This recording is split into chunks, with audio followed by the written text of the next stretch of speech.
welcome to Agmic Academy. I'm your teacher for this lecture. Welcome to MCQ discussion. Topic for this lecture is structure of atom.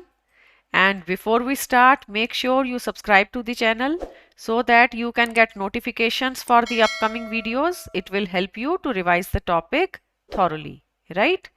So in the chapter of structure of atom, we have to learn about various models, how scientists have developed the structure of atom, and we will be starting with the basic knowledge of the fundamental particles like electron, proton and neutron. Their charge, their mass, their E by M ratio should be known to us. And after that we will be coming to electromagnetic wave theory, and some concepts will be explained by this theory but some concepts will not be explained. Next theory came the Planck's quantum theory, and Bohr's model is based on Planck's quantum theory, but Bohr model we will be taking up in the next lecture after the hydrogen spectrum. But here we will be having discussion on electromagnetic wave theory and black body radiation. We will be discussing photoelectric effect, what type of questions come on photoelectric effect, that all we have to see. So let's start with the first slide. First of all, we have electromagnetic wave theory. This theory was put forward by James Clerk Maxwell. The main points of the theory are, first of all, this theory believes in the continuous emission of energy from any source. ये theory हमें बताती है कि source कोई भी हो, वो सन हो सकता है या कैंडल हो सकती है या बल्ब हो सकता है, जो भी एनर्जी का सोर्स है वहां से एनर्जी कॉन्टिन्यूसली एमिट होती है. So what is written in the first point? Energy is emitted from any source like heated rod और the filament of a bulb, and through which electric current is passed. Energy is emitted continuously in the form of radiations, and this energy is called as radiant energy. तो ये इस theory का central idea है कि continuously energy अमिट होती रहती है. Second point, radiation consist of electric and magnetic fields oscillating perpendicular to each other and perpendicular to the direction of propagation of radiation as it is shown in figure 1. Here is the figure 1. You can see ये जो radiation है इसके साथ electric field and magnetic field associated होते हैं. This is the magnetic field, this one is electric field, and they are perpendicular to each other, both the fields, and they are perpendicular to the direction of propagation of wave also, or propagation of radiation you can say. Next point, these radiations, they possess wave character and they travel with the velocity of light. All these waves, or you can say all these radiations जो कि electric and magnetic field से associated हैं, हम उनको electromagnetic waves बोलते हैं. और सारी electromagnetic waves velocity of light से ट्रेवल करते ही हैं, जिसका वैल्यू है 3 × 10⁸ मीटर पर second. And these electromagnetic wave के एग्जाम्पल्स अगर आपको चाहिए तो वो हैं कॉस्मिक रेज, मतलब सन की जो रेडिएशन है वो कॉस्मिक रे है. Then we have X rays. Other example can be ultraviolet radiation, it can be radio waves, even visible light. ये सब इलेक्ट्रोमैग्नेटिक रेडिएशंस हैं. Got it? And these radiations do not require any medium for propagation. They can travel in vacuum. इनको कोई medium नहीं चाहिए. Air या water में sound wave air में ट्रेवल करेगी, but electromagnetic radiations can travel even in vacuum. So what are the main points of the theory? First of all, central idea that energy from any source is emitted continuously in the form of radiation. Continuously energy is emitted. And then in the next point we define the wave, electromagnetic wave, as it is a wave or it is a radiation which is associated with electric field as well as magnetic field. And you have to learn that both the fields are perpendicular to each other and they are perpendicular to the direction of propagation of wave also, associated with electric and magnetic field. And next we have to learn about these waves, that they travel with the velocity of light. 3 × 10⁸ metre पर second से travel करेगी. चाहे आप x ray की बात करो या radio waves की बात करो, सब वेलोसिटी ऑफ लाइट से ट्रेवल करती हैं.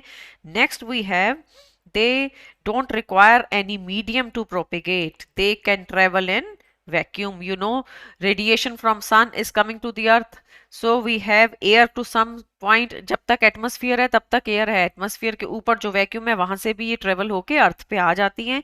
सो इलेक्ट्रोमैग्नेटिक रेडिएशंस के ये जो मेन पॉइंट हैं, ये सारे इलेक्ट्रोमैग्नेटिक थ्योरी के अंडर हम समराइज करते हैं by the relation c is equal to nu lambda. यहाँ पे c क्या है? velocity of light, nu is the frequency and lambda is the wavelength. So we can see in the last line it is written that some important characteristic of the wave are its wavelength, that is lambda, its frequency which is nu, and the velocity c. You can see from the diagram में जो crest है, wave का जो upper part है उसको हम crest बोलते हैं, नीचे वाले part को trough बोलते हैं.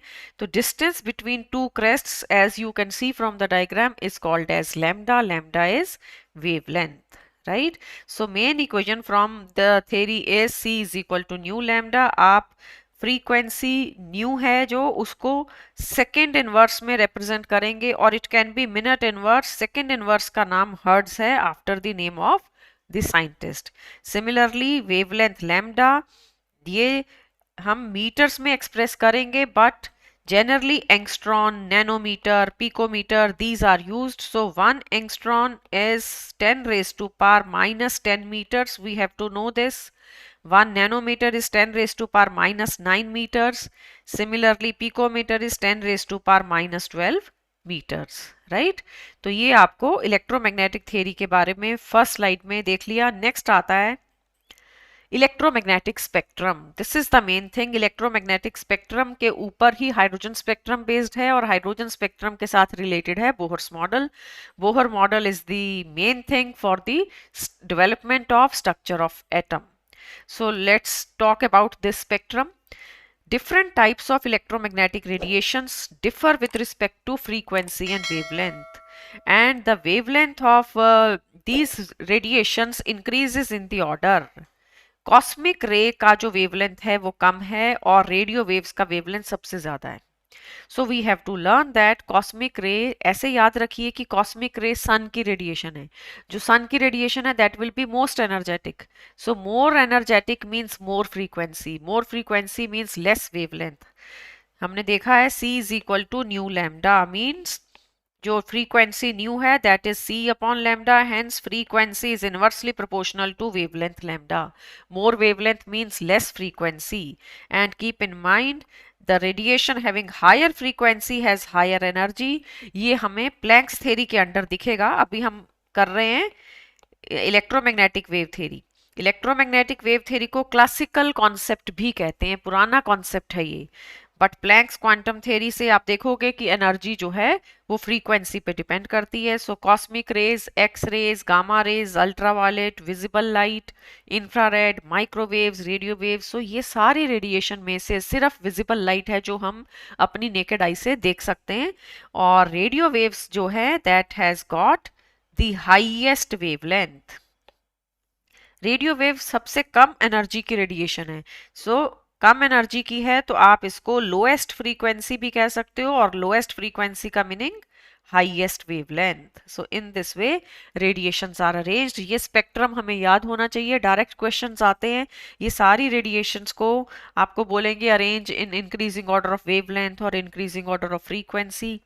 Then next point, the complete range of electromagnetic waves is called as electromagnetic spectrum. ये जो electromagnetic radiations का हमने arrangement बनाया है इसको electromagnetic spectrum बोलते हैं. and the definition is it is the arrangement of different electromagnetic radiations in order of increasing wavelength or decreasing frequency. and the diagram is given for the spectrum. spectrum को बहुत carefully देखो. जो आपके पास 10 raise wavelength है ये 10 raise to power minus 14. You can see on the left corner 10 raised to power minus 14. On the right corner it is given 10 raised to power 4, 10 raised to power 2. मतलब right corner पे maximum wavelength है जो कि radio waves की है, और minimum wavelength left पे है जो कि गामा रेज, कॉस्मिक रेज का मिनिमम वेवलेंथ है. और विजिबल लाइट का रेंज याद रखना है. It is from 400 nanometre to 700. We can mention here for visible light it is asked many times. Visible light के 7 कलर्स हैं. विबग्योर आपको पता है तो 700 हाईएस्ट रेंज है 400 to 700 nanometre. I mean to say 4000 angstrom to 7000 angstrom. This is the range for visible light. And maximum value जो है वो वेवलेंथ में रेड की है. विबग्योर के जो 7 कलर्स हैं, violet has least wavelength. Least wavelength means it has maximum frequency, hence it has maximum energy. And red color, red part जो है, red part का maximum wavelength होता है. That is why danger signs are made red in color. Red colour scatter नहीं होगा ज्यादा, इसलिए उसका डेंजर साइन में रेड कलर को यूज किया जाता है. Now we come to the question.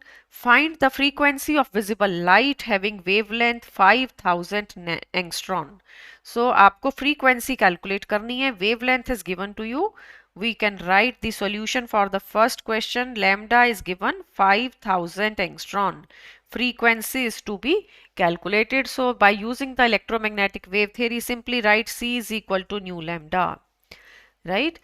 Nu will be equal to C by lambda. Wavelength is 5000 angstrom, but इसको meters में convert करेंगे. हमें question SI units में ही करना है. So 10 raised to power minus 10 से multiply कर दिया. और C है 3 into 10 raised to power 8. So both of them we have taken in SI units. Velocity है मीटर पर सेकेंड में, wavelength है meters में. After dividing, your answer will come in per second and it will be 6 into 10 raised to power 14 per second. Got it? Simple question which is based on the electromagnetic wave theory. Let's come to the next. Now ये first question था. Next is the yellow light emitted from sodium lamp has a wavelength of 580 nanometer. Yellow light का 580 nanometer wavelength है. Calculate the frequency and the wave number of the yellow light. So for second question we can start the solution. Again you are using the equation C is equal to nu lambda. Frequency is to be calculated. It is C upon lambda. And the wavelength value lambda is given 580 nanometer. Nanometer से हम metre बना लेंगे. 10 raised to power minus 9 से multiply कर दिया. Answer पर second में आएगा. Frequency will come out to be 5.17 into 10 raised to power 14 per second. You can simply divide and get the answer. So next इसी क्वेश्चन में वेव नंबर भी calculate करना है for the yellow light. Yellow light sodium से emit हो रही है जो, उसका वेव नंबर. अब देखो वेव नंबर क्या चीज है. It is reciprocal of wavelength. Wavelength होता है लैम्डा और आपको 1 अपॉन लैम्डा कर देना है, तो ये वेव नंबर बन जाएगा. वेव नंबर का सिंबल है new bar. So nu bar is equal to 1 by lambda. Lambda was 580 nanometer. 580 into 10 raised to power minus 9 and you will get your answer in meter inverse. ये meter inverse में divide करने के बाद 1.72 into 10 raised to power 6 बनेगा. 1.72 into 10 raised to power 6 and units will be for wave number metre inverse. अगर आपके पास wavelength होता centimetre में तो सेंटीमीटर इनवर्स आना था, बट ये मीटर में है. It is coming in metre inverse. Be careful for the units. Two things were asked. One was frequency, other was wave number. So दोनों क्वेश्चन इलेक्ट्रोमैग्नेटिक वेव थ्योरी से related हैं. Electromagnetic wave theory ने बोला कि कहीं से भी कोई भी जो एनर्जी का सोर्स है वो कॉन्टिन्यूसली एनर्जी एमिट करता है. And electromagnetic spectrum is important to be learned. Next is now the limitation of this theory. This theory was successful in explaining the phenomena like interference, like diffraction, but it could not explain number one, the black body radiation. What is the concept of black body radiation? We will see in the next slides. And photoelectric effect also it could not explain. Even the line spectrum of atom with reference to hydrogen, particularly hydrogen का spectrum जो है उसके ऊपर Bohr ने काम किया और electromagnetic wave theory के बेसिस पे हम उसको एक्सप्लेन नहीं कर सकते क्योंकि स्पेक्ट्रम में बहुत सारी लाइंस आती हैं. You know, Lyman series, Balmer, Paschen, Brackett, P-Fund, so many series of lines were obtained. But अगर सोर्स आपका है जो एनर्जी कॉन्टिन्यूसली अगर वो एमिट कर रहा है तो फिर स्पेक्ट्रम में लाइंस नहीं आनी चाहिए ना, तो स्पेक्ट्रम भी कॉन्टिन्यूस होना चाहिए जैसे सनलाइट का स्पेक्ट्रम होता है। सोलर स्पेक्ट्रम के जो 7 कलर्स होते हैं they are not separated from one another, वो एक दूसरे के साथ मर्ज्ड होते हैं। इस तरह नहीं होगा कि एक लाइन 580 नैनोमीटर पे आ रही है, दूसरी 680 पे आ रही है, बीच में स्पेस है। लाइन स्पेक्ट्रम नहीं होता। Sunlight will be a continuous spectrum, but atom का स्पेक्ट्रम लाइन स्पेक्ट्रम है। तो लाइंस क्यों आ रही हैं? अगर हम हाइड्रोजन को डिस्चार्ज ट्यूब में लेते हैं, उसके बाद इलेक्ट्रिक करंट पास करते हैं, इलेक्ट्रिक करंट पास करने से हाइड्रोजन के मॉलिक्यूल्स पहले एटम्स में ब्रेक होते हैं, फिर वो एटम एनर्जी एमिट करते हैं। एनर्जी एमिट करेंगे, उनको हम प्रिज्म पे फॉल कराते हैं। फॉल करने के बाद हम वो लाइंस को एनालाइज करते हैं। We collect them on the photographic plate and large number of lines are obtained. Sorry. So if continuously energy is being emitted, then break should not come in between. Then spectrum cannot be discontinuous. Atom का spectrum तो lines के जैसा होता है, मतलब discontinuous होता है। Got it? So hydrogen spectrum particularly it could not explain. जब हाइड्रोजन का एक्सप्लेन नहीं हुआ तो और किसी एटम का बिल्कुल एक्सप्लेन नहीं हो सकता, क्योंकि हाइड्रोजन तो लाइटेस्ट एलिमेंट है। इसके पास सिर्फ एक इलेक्ट्रॉन है, बाकी सबके पास तो इलेक्ट्रॉन्स का नंबर और भी इंक्रीज होगा। मोर number of electrons means more attractions, more repulsions. So this theory got failed in the phenomena of black body radiation, photoelectric effect and hydrogen spectrum. Let's come to the next now. Next is Planck's quantum theory. So किस तरीके से development हो रही है? Planck's quantum theory ने concept change कर दिया। यहाँ का सेंट्रल आइडिया है that energy is emitted discontinuously in the form of small packets. Energy continuously emit नहीं होती है, पैकेट्स की फॉर्म में आएगी। Each packet is called as quantum.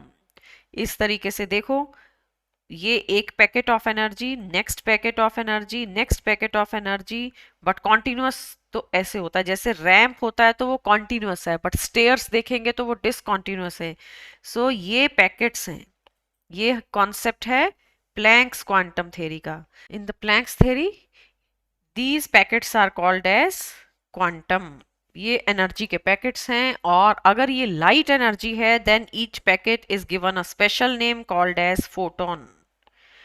Packet of energy, और you can say packet of light energy is called as photon. So energy continuously नहीं आएगी, energy discontinuously emit होती है, और each packet has got its own frequency. It is written in the second point. Energy of each quantum is directly proportional to frequency. So ये हमारा Planck's theory का main point, that energy is directly proportional to frequency. This is E is equal to h nu.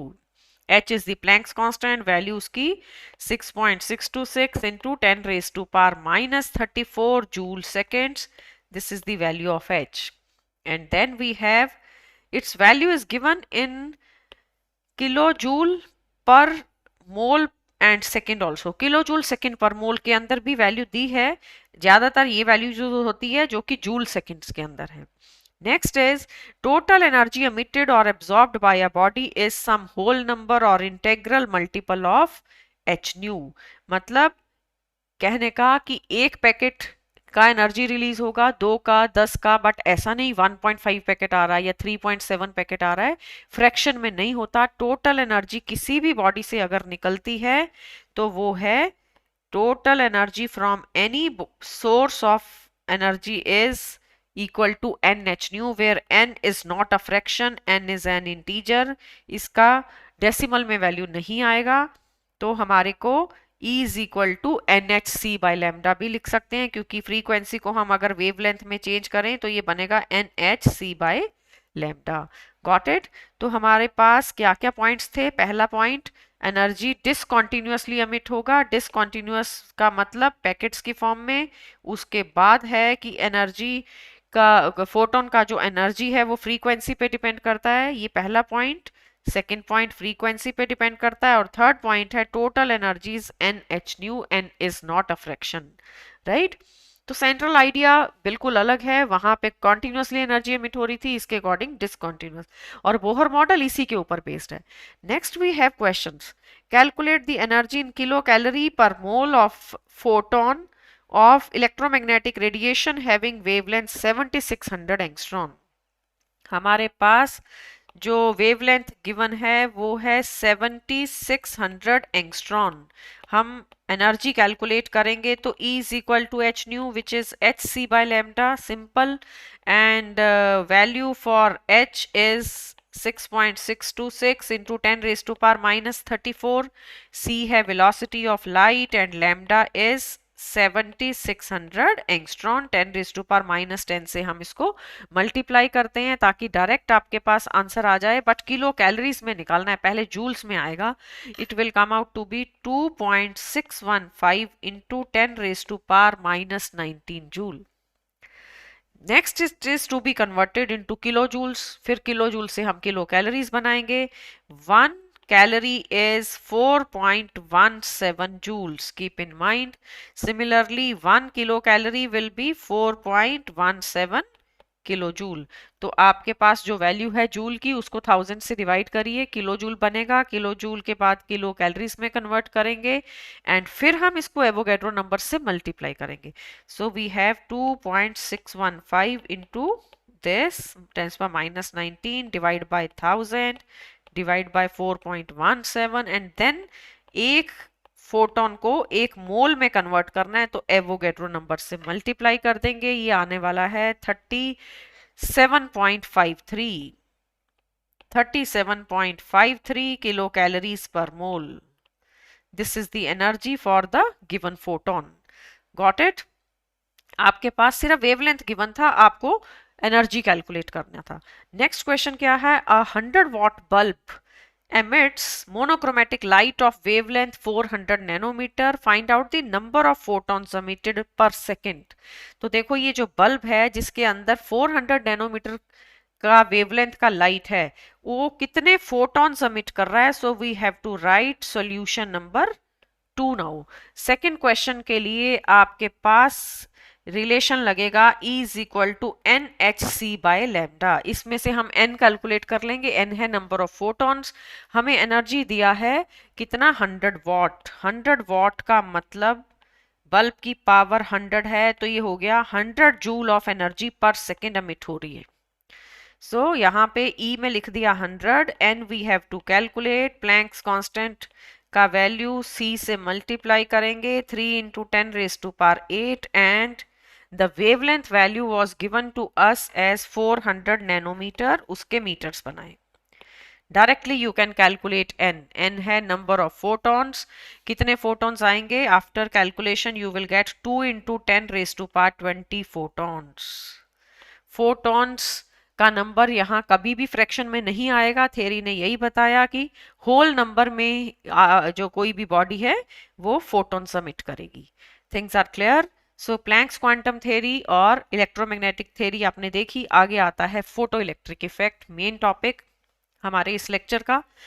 Photo electric effect में when a beam of light which is having sufficiently high frequency is allowed to strike a metal surface in vacuum, then electrons are ejected from the metal surface. This phenomena is called as photoelectric effect. कहने का मतलब ejection of electron जो है, ejection of electron from a metal surface but when a photon of suitable frequency will strike is called as photoelectric effect. आप इस तरीके से show कर सकते हो कि ये मेटल का सरफेस है और यहाँ पे फोटोन आता है. फोटोन के पास एनर्जी है h न्यू और इलेक्ट्रॉन को पहले तो बाहर निकालना है. इलेक्ट्रॉन किसी फोर्स से बाइंड किया हुआ है सरफेस के अंदर. बाइंडिंग एनर्जी को ओवरकम करना है पहले, फिर इलेक्ट्रॉन बाहर निकलेगा और वो किसी एनर्जी से मूव करेगा, उसकी कुछ वैल्यू होगी, that is kinetic energy. Right? तो ये जो इजेक्शन ऑफ इलेक्ट्रॉन है it is called as photo electric effect. आप डायग्राम में देख भी सकते हो. हमें दिख रहा है कि इलेक्ट्रॉन जो है वो स्ट्राइक करता है और मेटल के ऊपर अल्ट्रावायलेट लाइट पहले स्ट्राइक करेगी, फिर इलेक्ट्रॉन इजेक्ट होता है एंड स्ट्रीम ऑफ इलेक्ट्रॉन से करंट प्रोड्यूस होता है. वही सब यहाँ लिखा है. व्हेन emitted इलेक्ट्रॉन और ejected electron when they flow to the anode then circuit complete होने के ऊपर करंट प्रोड्यूस होता है. So what are the observations of the experiment? पहली बात, Increase in intensity of radiation does not increase the kinetic energy of electron. It simply increases the rate of emission. जो ये radiation है, आप ऐसे देखिए कि फोटो इलेक्ट्रिक इफेक्ट तभी होता है जब आपका जो फोटोन है उसका frequency it should be greater than a certain minimum value. Minimum value her metal की अलग अलग होती है, इसको थ्रेशोल्ड फ्रीक्वेंसी कहते हैं, इसको क्रिटिकल फ्रीक्वेंसी भी बोला जाता है। Critical frequency is a certain value which is to be acquired by the photon, then only the photon will be able to eject the electron। तो ये जो फोटोन है, आपका जो फोटोन आ रहा है उसका फ्रीक्वेंसी थ्रेशोल्ड फ्रीक्वेंसी से अगर बड़ा है तभी इलेक्ट्रॉन इजेक्ट होगा, नहीं तो no ejection of electron. If the frequency of our photon is less than nu naught, then no ejection of electron। no ejection means no photoelectric effect। got it?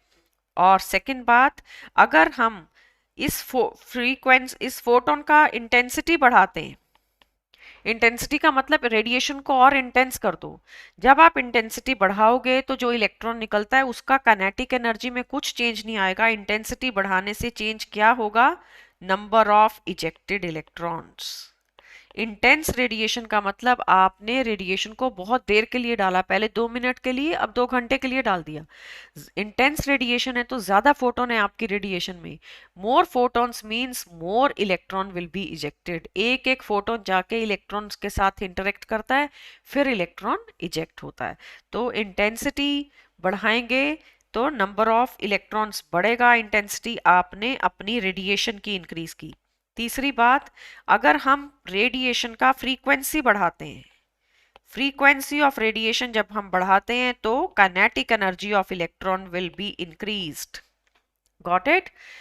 तो मोर number of electrons, अगर electron ज्यादा चाहिए radiation को intense करो, और अगर आपको electron का काइनेटिक एनर्जी ज्यादा चाहिए तो फिर रेडिएशन की फ्रीक्वेंसी बढ़ानी पड़ेगी। जैसे कि हम अगर विब ग्योर की बात करते हैं तो विब ग्योर में वॉयलेट लाइट का फोटोन है, it is of high energy. Red light का फोटोन है, ये लो एनर्जी का फोटोन है। अब अगर किसी पर्टिकुलर मेटल में वॉयलेट लाइट का photon photo electric effect show नहीं कर पाता समझ लो, तो क्या रेड लाइट का फोटोन कर लेगा? वॉयलेट लाइट वाले का तो ऑलरेडी हाई एनर्जी था, उसको मेटल सरफेस पे डाला, इलेक्ट्रॉन इजेक्शन नहीं हुआ। अब अगली बार आप रेड वाला ला रहे हो, रेड वाले की तो एनर्जी पहले वायलेट से भी कम है, पहले वाले से भी कम है, तो फिर कहाँ से इलेक्ट्रॉन बाहर आएगा? No ejection will be there. So question क्या था? Violet photon is not able to show photo electric effect, will a red photon be? Answer है नो। राइट? तो आगे देखिए, kinetic energy increases linearly with the frequency. ये point है जो हमने यहाँ 3 पॉइंट्स बना दिए। कौन कौन से? इंटेंसिटी कब बढ़ाते हैं और फ्रीक्वेंसी बढ़ाने से क्या होता है, ये सब इंपॉर्टेंट पॉइंट्स हैं। इसके अंदर फोटो इलेक्ट्रिक इफेक्ट का मेन इंफॉर्मेशन और इसका इक्वेशन है h nu is equal to h nu naught plus kinetic energy. ये है threshold energy. H nu naught is threshold energy, हर मेटल की अलग अलग होती है। Next we come to the next slide. Question है on photoelectric effect, when electromagnetic radiation of wavelength 300 nanometer is falling on sodium, ejected electrons are having this kinetic energy. What is the minimum energy needed to remove an electron from sodium? तो दो चीजों का answer करना है, एक तो minimum energy बतानी है, एक मैक्सिमम वेवलेंथ। तो सेकंड पार्ट बाद में देखते हैं, पहले फर्स्ट पार्ट को देखिए। आप h nu is equal to h nu naught plus kinetic energy, ये सबसे पहले लिख लो फोटो इलेक्ट्रिक इफेक्ट का इक्वेशन। आपको क्या कैलकुलेट करना है? H nu naught. Question is what is the minimum energy to remove an electron? Electron sodium metal से कब निकलेगा वो एनर्जी, ये आपका क्वेश्चन मार्क है, ये आपको कैलकुलेट करनी है। Got it? सो हम पहले वेवलेंथ को एनर्जी में कन्वर्ट करेंगे। So we have h c by lambda on the left hand side and it is equal to h nu naught, जो कि आपको कैलकुलेट करना है, एंड काइनेटिक एनर्जी पर मोल दिया है। एक आपको 1 मोल का वैल्यू जो है वो गैड्रो नंबर से डिवाइड करना पड़ेगा, तब जाके पर एटम बनेगी। ये हुआ h का value 6.626 into 10 raised to power minus 34. Then we will write velocity of light divided by the wavelength. 300 into 10 raised to power minus 9 is equal to h nu naught plus kinetic energy. Be careful, joule per mole में दिया है, तो ये है 1.68 into 10 raised to power 5 and you will divide it by Avogadro number. Now both sides of the equation are equal, ये joules में है, ये भी जूल्स में है, एच न्यू का आंसर भी फिर आपको जूल में मिलेगा. H nu naught is the minimum energy. Question ने यही तो दिया था, what is the minimum energy needed to remove an electron from the sodium metal. Your answer will be 3.84 into 10 raise to power minus 19 joule. अगर हमारे photon के पास इतना energy है तो सोडियम मेटल से इलेक्ट्रॉन निकलेगा, नहीं तो ये फोटोन जाके स्ट्राइक करेगा, but no electron ejection means no photoelectric effect. Now the second part of the question is, what is the maximum wavelength that can cause a photon to be emitted, photoelectron to be emitted.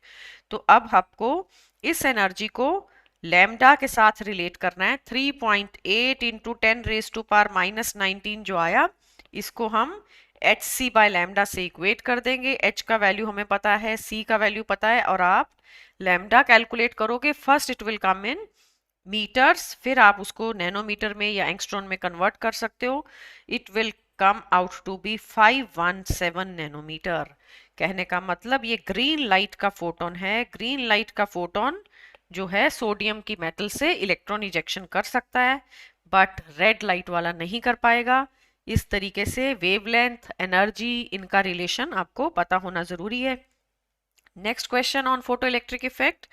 If a photon of wavelength 150 picometer strikes an atom, one of the inner bound electron is ejected out with this velocity. Calculate the energy with which it is bound. तो देखिए अब हमें फिर से binding energy निकालनी है. ये जो बाइंडिंग एनर्जी है इसी को थ्रेशोल्ड एनर्जी कहते हैं, और इसको इवन वर्क फंक्शन भी बोला जाता है. वर्क फंक्शन मीन्स कि हमें कितने जूल वर्क करना पड़ेगा so that electron gets ejected. So we will be using the same h nu is equal to h nu naught plus kinetic energy. क्या हमें काइनेटिक एनर्जी गिवन है, question में check करते हैं. वेलोसिटी दिया है, काइनेटिक एनर्जी में आप इसको कन्वर्ट करोगे, और वेवलेंथ आपको दिया हुआ है. So it will be h c by lambda is equal to h nu naught plus half m v square. इस तरीके से आप क्वेश्चन करोगे. मास ऑफ इलेक्ट्रॉन आपको खुद से याद रखना है, 9.1 into 10 raise to power minus 31 kg. Right, h value is given to you. H है 150 पिकोमीटर, इसको कन्वर्ट करना पड़ेगा ये मीटर्स में. 10 raise to power 1 picometre is 10 raise to power minus 12 metres.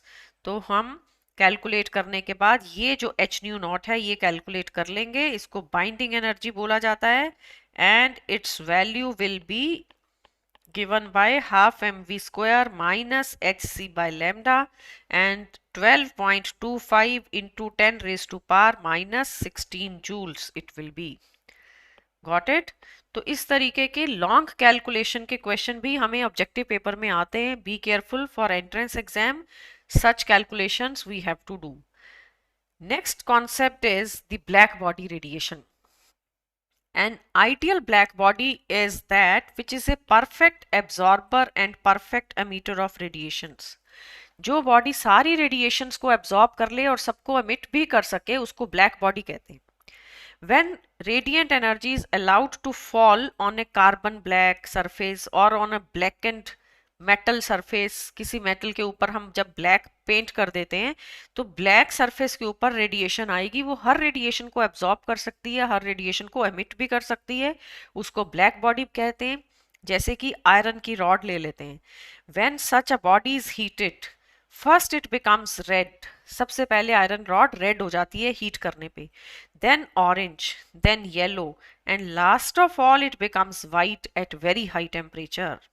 This phenomena is black body radiation. अब देखो, अगर ये फिनोमिना इलेक्ट्रोमैग्नेटिक वेव थ्योरी से एक्सप्लेन करना हो, इलेक्ट्रोमैग्नेटिक थ्योरी ने तो ये सिखाया था कि एनर्जी कॉन्टिन्यूसली एमिट होती है, तो जो भी हमारा सोर्स ऑफ एनर्जी है, आप जिससे हीट कर रहे हो, वो रेड कर देता है रॉड को। फिर आप और हीट करते हो, आप और हीट करते हो, रेडिएशन इंटेंस करते हो, तो इसका रेडनेस इंक्रीज होना चाहिए। It should become red and more red and more red, but colour change तो नहीं होना चाहिए ना। यहाँ ऑब्जर्वेशन क्या आ रहा है, रेड के बाद ऑरेंज होती है रॉड, फिर येलो बन जाती है, लास्ट में जाके वाइट हो जाती है।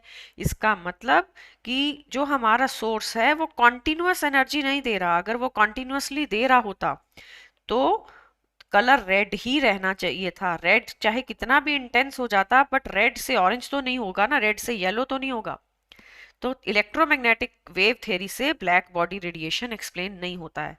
अब हम प्लैंक्स क्वांटम थ्योरी की बात करते हैं। This theory says that energy from a source is emitted discontinuously. अगर एनर्जी डिसकंटिन्यूअसली आ रही है तो ये सिचुएशन अराइज होती है कि आपका जो एनर्जी सोर्स है, पहले उसमें से रेड लाइट का फोटोन निकलता है। वो रेड लाइट का फोटोन आयरन रॉड को रेड बना देता है, उसका फ्रीक्वेंसी कम है। फिर आप हीट करते रहते हो, 10 मिनट 15 मिनट और हीट करते हो, तो हाई फ्रीक्वेंसी का फोटोन निकलता है। High frequency let's say yellow आ गया, देन इट विल, जितना येलो लाइट का एनर्जी है, टोटल एनर्जी वो रॉड के इलेक्ट्रॉन्स को ट्रांसमिट करेगा। उसके बाद it will become blue in colour. तो आपको अब रॉड पे ब्लू कलर दिखेगा, क्योंकि हर बारी एक हाई एनर्जी का फोटोन निकलता है और वो रॉड के इलेक्ट्रॉन्स को एनर्जी ट्रांसफर करता है, कॉरेस्पॉन्डिंग कलर दिखेगा आपको।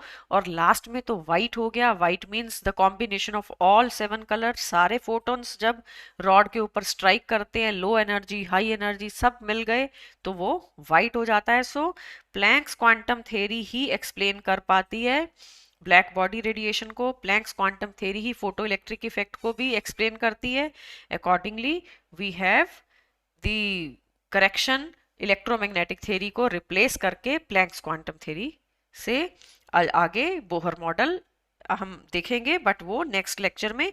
अभी इस लेक्चर में क्वेश्चंस हमारे इन्हीं कॉन्सेप्ट्स के ऊपर आएंगे। So let's start with the questions. First of all, you are given the energies E1 and E2 of two radiations are 25 and 50 electron volt. एक है 25 और एक है 50. The relation between their wavelengths will be lambda 1 and lambda 2 will be. तो हमें E is equal to h nu का relation पता है, तो आप E is equal to hc by lambda ले लो, बिकॉज वेवलेंथ की टर्म्स में क्वेश्चन है। Take the ratio E1 upon E2, दो फोटॉन्स को कंपेयर करना है, it will be equal to lambda 2 upon lambda 1। तो क्या क्या वैल्यूज आपको गिवन है, एक है 25 electron volt, another is 50 electron volt, it will B lambda 2 upon lambda 1। Can I write 1 by 2 is lambda 2 by lambda 1? Hence, it is lambda 1 equal to 2 times of lambda 2. Let's see the options. Lambda 1 double है। Lambda 1 means first photon का wavelength second photon से double है, जिसका wavelength ज्यादा है उसी की energy कम है। Answer is option C. Concept क्या था, energy is inversely proportional to wavelength, but energy is directly proportional to frequency. तो ये प्लैंक्स क्वांटम थ्योरी से related question. Next we have question number 2। Value of Planck's constant is given to us in joule seconds. The speed of light is given, but ये nanometer per second में है, 3 into 10 raised to power 17 nanometer per second. which value is closest to the wavelength in nanometer of a quantum of light having this frequency? So whatever is given we will write that. हमें सबसे पहले c का value दिया है, metre की जगह nanometre में दिया है, nanometer per second. And you have to find out wavelength, वो भी नैनोमीटर में ही कैलकुलेट करनी है। And frequency is also given 6 into 10 raised to power 15 per second, right. तो इलेक्ट्रोमैग्नेटिक वेव थ्योरी का relation C is equal to nu lambda हम लेंगे, and C value is known to us. Lambda is to be calculated C upon nu. No need to change. Nanometer से meter में convert करने का जरूरत नहीं है, क्योंकि हमें नैनोमीटर में डेटा दिया है, नैनोमीटर में ही आंसर पूछा जा रहा है। 6 into 10 raised to power 15, ये करने के बाद 50 बन जाएगा। 3/6 is 1/2 means 0.5 and 10 raise to power को लेके ये बनता है 50। सो यूनिट्स का इंपॉर्टेंस है इस क्वेश्चन में कि आप यूनिट्स को कैसे हैंडल करते हो। Next question we have calculate the wavelength of light required to break the bond between two chlorine atoms in a chlorine molecule. The chlorine bond energy is given. Cl bond को अगर break करना है तो हमें 243 kilo joule per मोल energy देना पड़ता है। 243 kilo joule per मोल। H का वैल्यू, C का वैल्यू दिया है और वेवलेंथ आपको कैलकुलेट करनी है। सो the energy required to break the bond between two chlorine atoms is 243 kilojoule पर मोल। आपको कैलकुलेट करना है लैम्डा, कौन सी फ्रीक्वेंसी का फोटोन आएगा जो कि ये एनर्जी प्रोवाइड कर सके। बट आंसर फ्रीक्वेंसी में नहीं, आंसर लैम्डा में देना है। तो हम E is equal to h nu को बिगनिंग में ही चेंज कर लेंगे। हमें एच सी बाय लैम्डा में चेंज कर लिया सो दैट आंसर लैम्डा में आए। तो ये वैल्यू है lambda is equal to hc upon E and you have energy in kilojoule per mole. So we have the value of H 6.626 into 10 raised to power minus 34 and velocity of light. Energy is given to us 243 kilojoule per mole. 243 kilo joule है तो आप पहले 1000 से multiply करिए, ये joule बनेगा। This is for 1 मोल, हमें चाहिए पर atom, so divided by the Avogadro number. Ultimately after calculation lambda will come out to be 4.91 into 10 raise to power minus 7 meters. So physical chemistry के हर चैप्टर में आपके पास ये मैथमेटिकल कैलकुलेशन रहेगा and answer becomes option C, right? In this manner आपको chlorine का bond break करने के लिए किस फोटोन का जरूरत है, क्या वेवलेंथ चाहिए, वो कैलकुलेशन आपने प्लैंक्स क्वांटम थ्योरी के बेसिस पे किया है। नेक्स्ट देखते हैं question number 4। A 60 watt mercury bulb emits monochromatic radiation of this wavelength 313.3 nanometer. How many photons are emitted from the lamp per second? Now number of photons you have to calculate कि 600 watt का bulb जो है वो कितने photons emit करता है एक second में। Can I write energy will be equal to 600 watt. 600 watt means 600 joule of energy per second emit होती है। पार होता है energy upon time। तो ये आपके पास एनर्जी का वैल्यू है, वेवलेंथ हमें दिया है एंड नंबर ऑफ फोटॉन्स कभी भी फ्रैक्शन में नहीं हो सकता, होल नंबर में आंसर आएगा। E is equal to NHC by lambda. We will use, substitute the values 600 and N you have to calculate. The value of Planck's constant is given and for calculation 6.6 लेने से भी चलेगा और C का value लगा के आपके पास N का आंसर आता है, बट नैनोमीटर को आप मीटर में कन्वर्ट करोगे। You will get the final answer for the number of photons as 10 raised to power 21.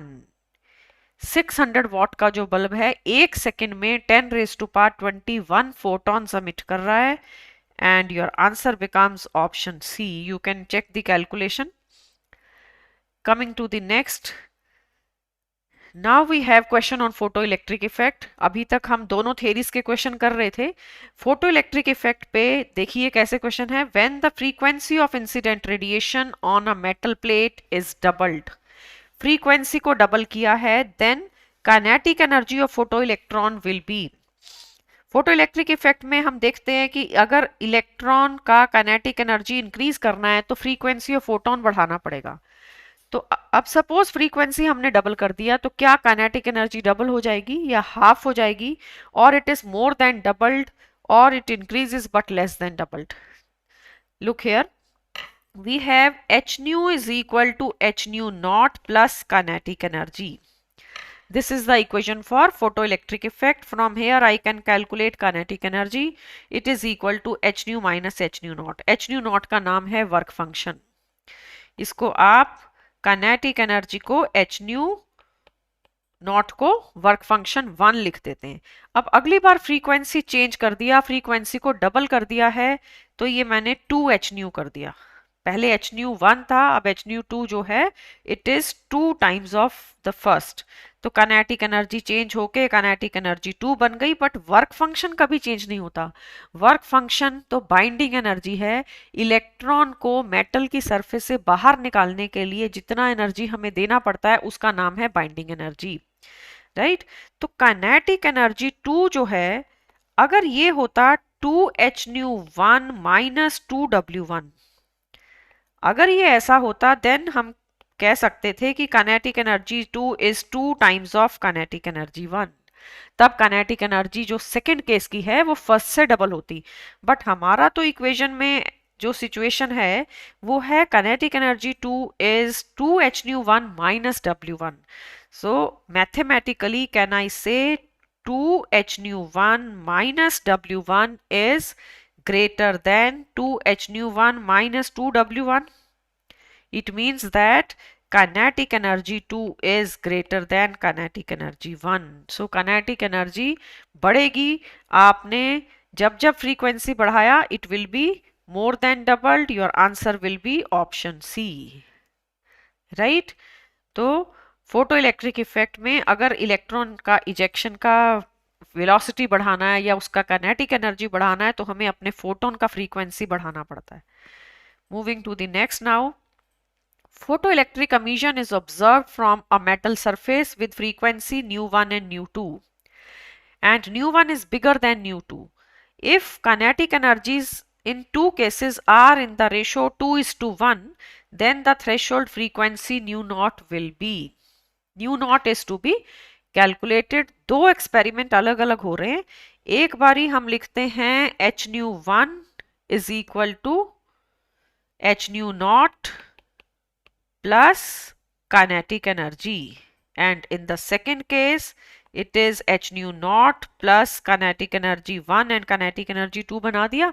तो एक बारी आप इसको 1x ले लो, एक बारी आप 2x ले सकते हो। अब फर्स्ट केस में डबल है। In the first case if it is double we can write h nu 1 is equal to h nu naught plus E. Second में इसको हाफ कर देते हैं क्योंकि फर्स्ट वाले की डबल वैल्यू थी। Simply cross multiply, you will get 2h nu 2 is equal to 2h nu naught plus E. Is it clear? तो दो इक्वेशंस आपके पास आती हैं, 1 माइनस 2 करके हमें एच न्यू नॉट का वैल्यू मिलेगा।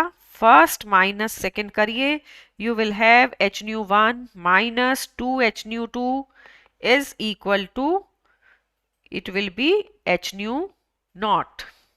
एनर्जी और एनर्जी कैंसिल हो गया 1 माइनस 2 करने से। Take h as a common factor and you will write nu1 minus 2 nu2 is equal to nu naught, and it will be a minus sign also. 1 minus 2 किया था तो minus भी आएगा, तो h cancelled, बट एक हमें minus का sign भी यहाँ पे ऐड करना है। तो h के कैंसल होने के बाद ये बनता है nu1 minus 2 nu2 is equal to nu minus nu naught. Can I say nu is naught value will be 2 nu2 minus nu1? Let's come to the options. 2 nu2 minus nu1 means D option.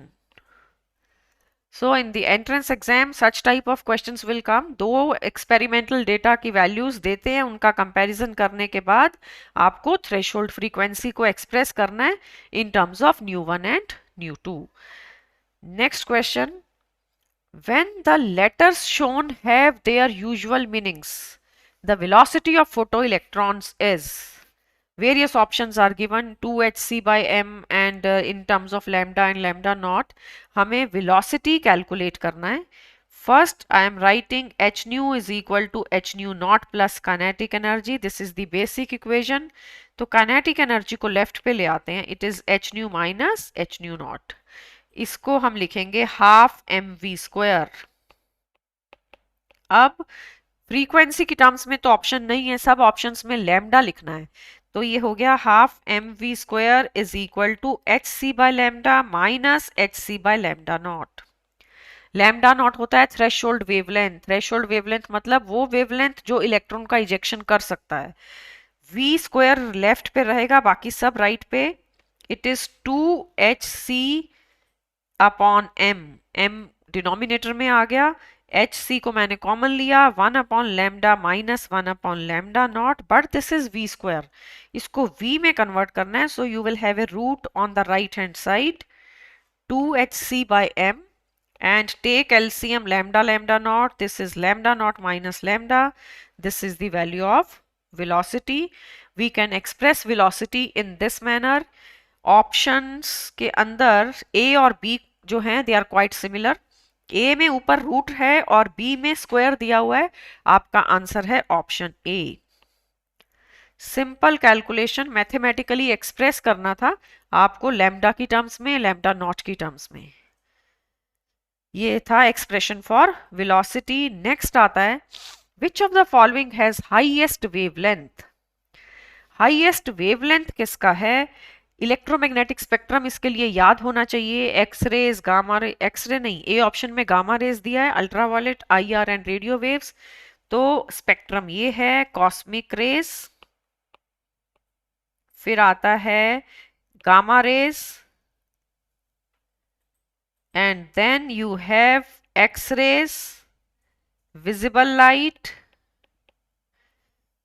It is the memory aid is RMI, Vux, gamma C. In this manner you can learn gamma है gamma rays के लिए, सी है cosmic rays के लिए, x raise के लिए x, और फिर आपके पास अल्ट्रावायलेट लाइट आएगी।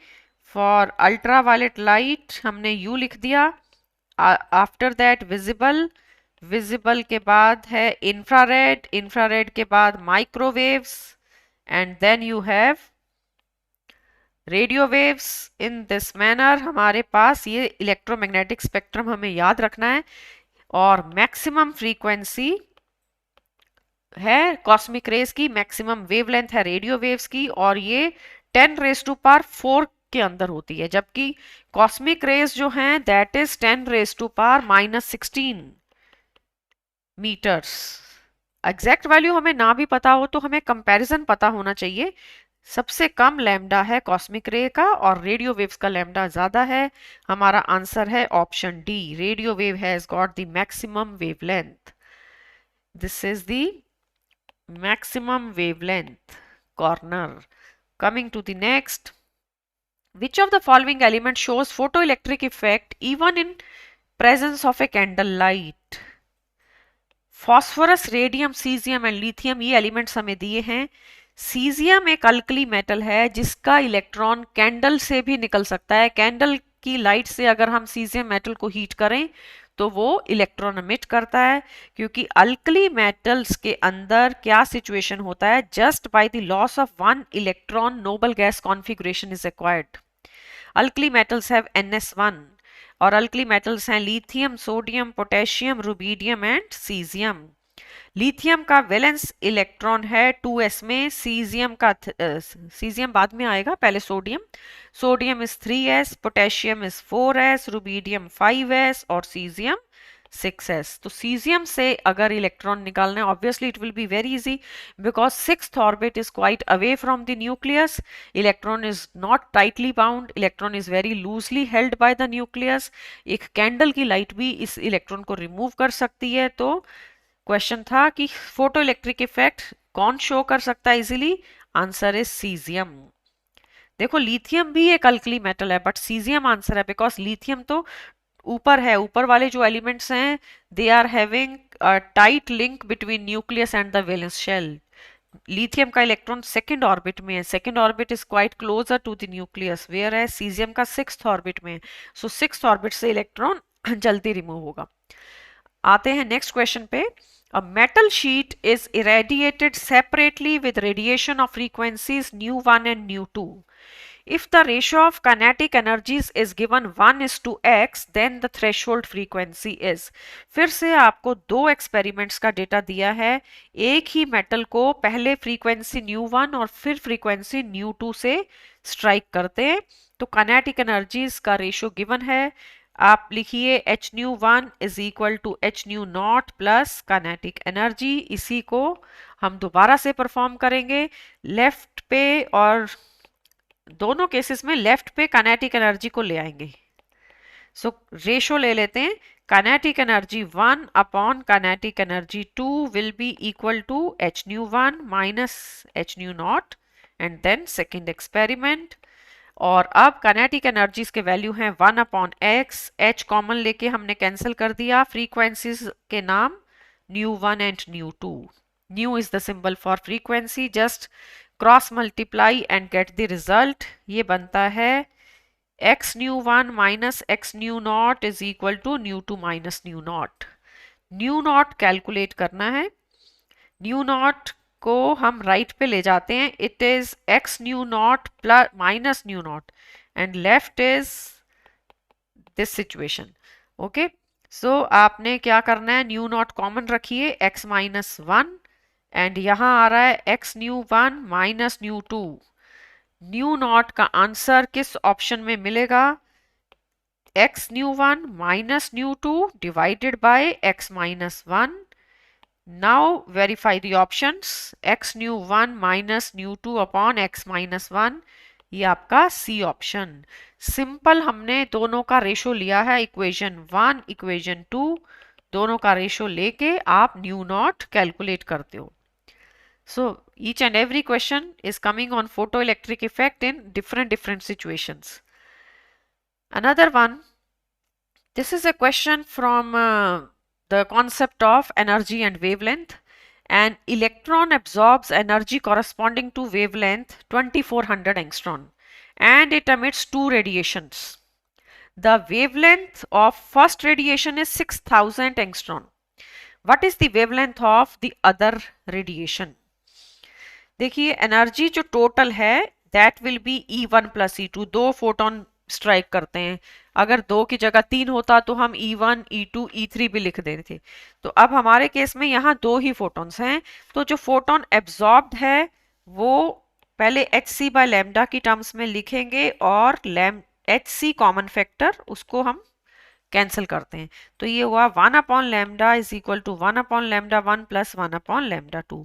लैम्डा लेफ्ट पे जो है वो फोटोन एब्जॉर्ब्ड किया, और lambda 1 is emitted photon, lambda 2 is also emitted. एक रेडिएशन एब्जॉर्ब करी और दो एमिट करी हैं, वैल्यूज हैं 1 अपॉन 2400, दूसरा है 6000, एंड लैम्डा 2 हमें कैलकुलेट करना है। So simplify the equations, you will get 1 upon 2400 minus 1 upon 6000 is equal to 1 upon lambda 2. पहले 1 upon lambda 2 आएगा, फिर आप reciprocal लोगे, your final answer after taking the LCM it will be 4000 angstrom. 4000 angstrom answer है option C, right. So energy and wavelength are inversely related to each other. ये concept से हमने question solve कर दिया। एक फोटोन एब्जॉर्ब हुआ, दो photon emit हुए, एक का वेवलेंथ आपको गिवन था, एक का आपने कैलकुलेट करना है। Next question is again on energy. The energy absorbed by each molecule of a substance is given. एक एक मॉलिक्यूल इतना एनर्जी एब्जॉर्ब करता है 4.4 into 10 raise to power minus 19 joule, and the bond energy per molecule is also given. The kinetic energy is to be calculated. We can directly write the equation h nu is equal to h nu naught plus kinetic energy. तो आपके पास value है 4.4 into 10 raise to power minus 19, सीधा energy दिया है, and binding energy is also given. It is 4 into 10 raised to power minus 19. Kinetic energy is to be calculated. Be careful, ये एक एक molecule के वैल्यूज हैं, पर आपसे पूछा जा रहा है पर एटम। तो हम पहले सब्ट्रैक्ट करेंगे, 4.4 माइनस 4 लिया, 10 raised to power minus 19 is the common factor, so 0.4 into 10 raised to power minus 19 means 4 into 10 raised to power minus 20। ये काइनेटिक एनर्जी पर मॉलिक्यूल है, data was given for a molecule, each molecule इतनी energy absorb कर रहा था। अब मुझे पर एटम कैलकुलेट करना है और A2 है, A2 मीन्स 2 एटम से मॉलिक्यूल बना, सो डिवाइड इट बाय 2। अगर मॉलिक्यूल ट्राई एटॉमिक होता, समझ लो A3 होता, तो हमने फिर 3 से डिवाइड कर देना था। तो पर एटम इतना काइनेटिक एनर्जी आएगा, 2 into 10⁻⁻20 joules, means D is the answer, option D. Simple question. Next question, a photon having wavelength 4000 angstrom strikes a metal surface and the work function is given to us, find out the velocity of electron। तो यहाँ पे problem है units का। Electron volt को आप joule में convert करोगे, उसके बाद आपको आंसर एसआई यूनिट में मिलेगा, क्योंकि हमें वेलोसिटी का आंसर चाहिए मीटर पर सेकंड में। Each and every option is in meter per second. तो क्या तरीका है, h nu is equal to h nu naught plus half m v square. C by lambda लिख दिया जाएगा क्योंकि वेवलेंथ हमें गिवन है, and work function is also given 2.13। But be careful, ये इलेक्ट्रॉन वोल्ट में मास हम पुट करेंगे किलोग्राम के अंदर, तो ये वैल्यूज बनेगी H इज 6.6 10⁻⁻34, C का value lambda, and lambda nanometer angstrom में है, it is to be converted into meters, and 2.13 electron volt को मल्टीप्लाई करेंगे विद 1.6 इंटू 10⁻⁻19। ऐसा करने से ये जूल में कन्वर्ट हो जाएगा। तो हम यूनिट साथ साथ में मेंशन कर देते हैं, लेफ्ट साइड अब जूल्स में है, राइट साइड भी जूल्स में है, तो काइनेटिक एनर्जी भी जूल्स में होगी। मास ऑफ इलेक्ट्रॉन ये पुट करना है और हमें पहले वी स्क्वायर मिलेगा, अल्टीमेटली हम वी कैलकुलेट करने के लिए रूट लेंगे और ये बनेगा 5.85 इंटू 10⁻5 मीटर्स पर second. Got it. So question का इंपॉर्टेंस सिर्फ यूनिट्स को लेके था कि यूनिट्स हमें सेम रखने हैं।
So lambda will come out to be 544.1 nanometer.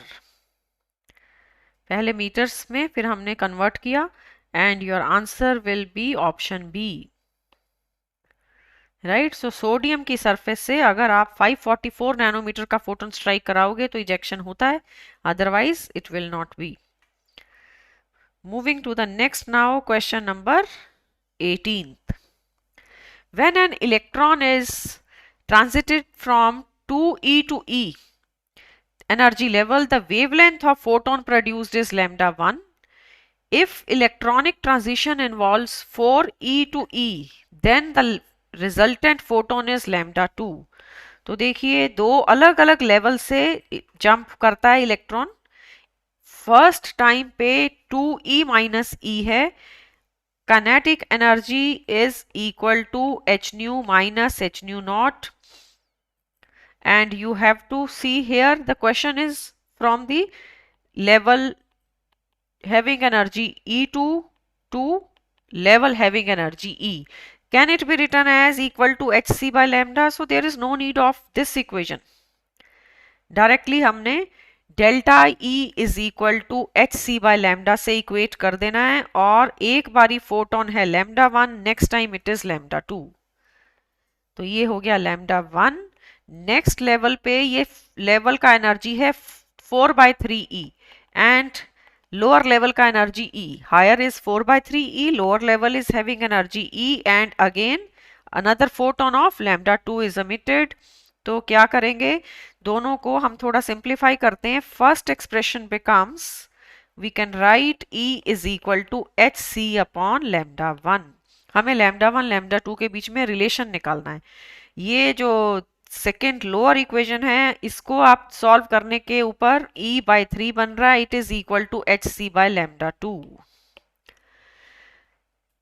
E/3 और उधर है E, can I write E is equal to 3hc by lambda 2? So we can keep numbers. This is equation number 1, this is equation number 2. From both, from equation 1 and 2, we can write hc upon lambda 1 is equal to 3hc upon lambda 2. So hc is the common factor.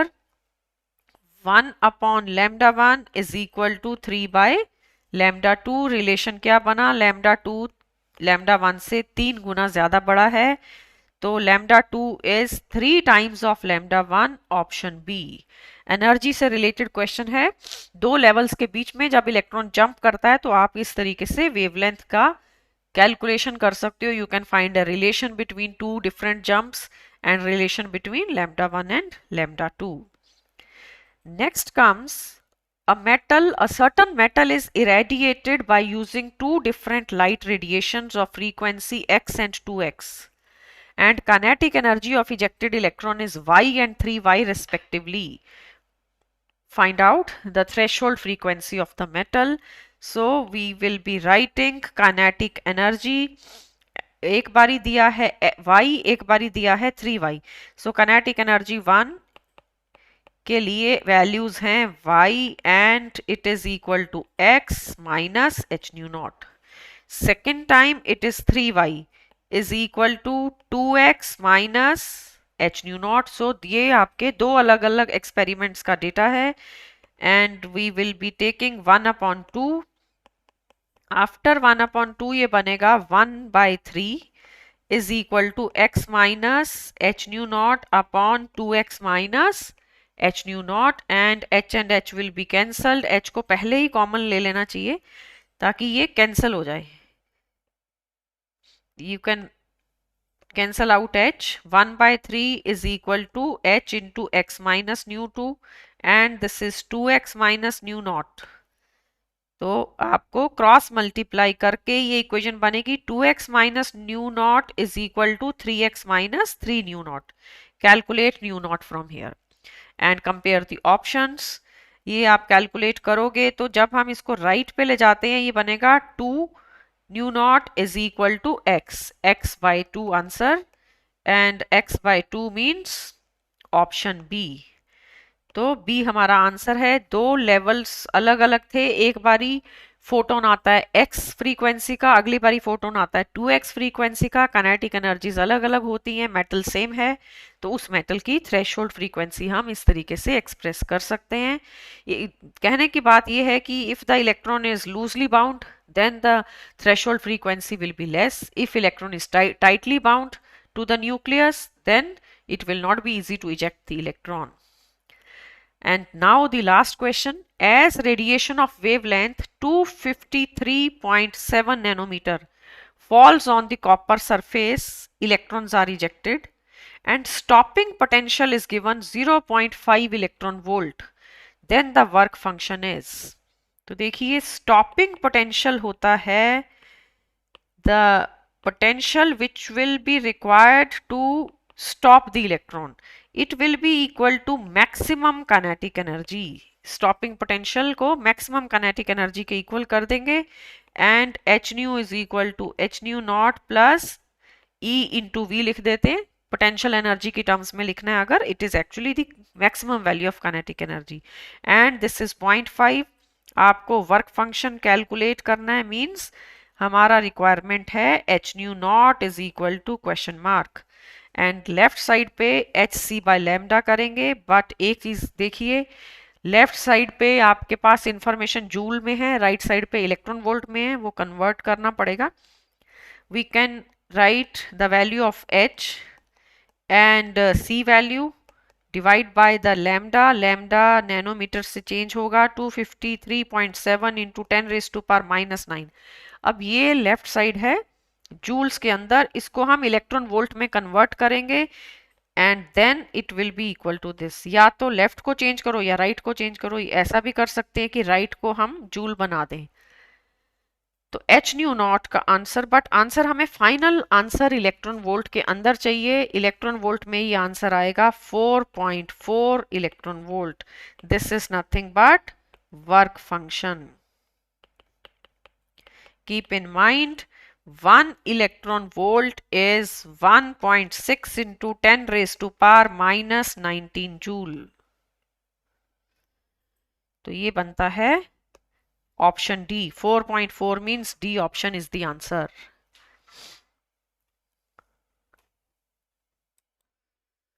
So we have compared the two theories mainly, and the phenomena of black body radiation photoelectric effect, they are not dependent upon the concept that energy will be emitted continuously। Energy डिसकॉन्टिन्यूसली आता है, photon का energy transfer होता है electron को, और अगर photon का energy high है, फोटोन का फ्रीक्वेंसी हाई है, तो इलेक्ट्रॉन को ज़्यादा एनर्जी मिलता है and accordingly electron will be ejected और not, that depends upon the nature of the metal. और ये जो फ्लो ऑफ इलेक्ट्रॉन है ये करंट प्रोड्यूस करेगा ultimately.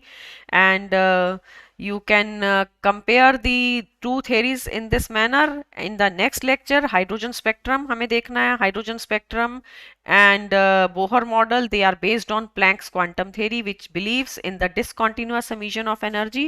so in this manner the structure of atom was developed and you have to compare different models after de Broglie। after Bohr's model it will be de Broglie concept which deals with the dual nature। dual nature means that electron will have wave character as well as particle character, that we will be taking up in the next lecture। so keep practicing and make sure you subscribe to the channel, it will help you to have a better revision, better questions। thank you and bye bye।